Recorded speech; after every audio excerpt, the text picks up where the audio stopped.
Hello, யாருங்க? தம்பி வணக்கம் தம்பி. நான் உங்க அப்பாவோட வருங்கால சம்பந்தி கருப்பசாமி பேசுறேன். மாமா வணக்கம் மாமா. சொல்லுங்க மாமா. தம்பி ஒரு சின்ன விஷயம், ஒரு 2 நிமிஷம் உங்ககிட்ட பேசலாமா? பிஸியா இருக்கீங்களா? ஐயோ அதெல்லாம் இல்ல மாமா.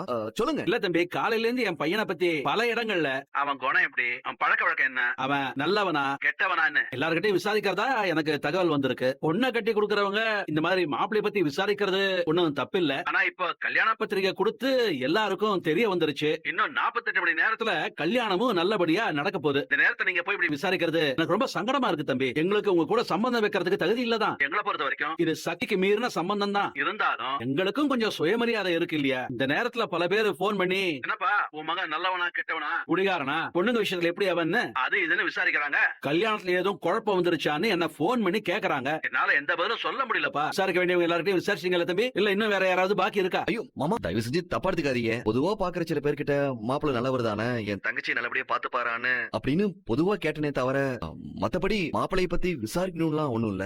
மாமா தயவு செஞ்சு என்ன மன்னிச்சிருங்க மாமா. சரிங்க தம்பி, நீங்க ஒண்ணும் கவலைப்படாதீங்க. உங்க வீட்டு பொண்ண கண்ணும் கருத்துமா பாத்துக்க வேண்டியது எங்க கடமை. இதுல நீங்க எதுவும் சந்தேகப்பட வேணாம். இங்க பாருங்க ஆறுமுகம், உங்ககிட்ட ஏற்கனவே நான் சொல்லி என்ன செய்யணுங்கிறத நான் சொல்ல மட்டும் கேளுங்க. என்ன செய்யலாம்னு சொல்லு கண்மணி. நம்ம 2 பேரும் ஓடி போய் கல்யாணம் பண்ணிக்க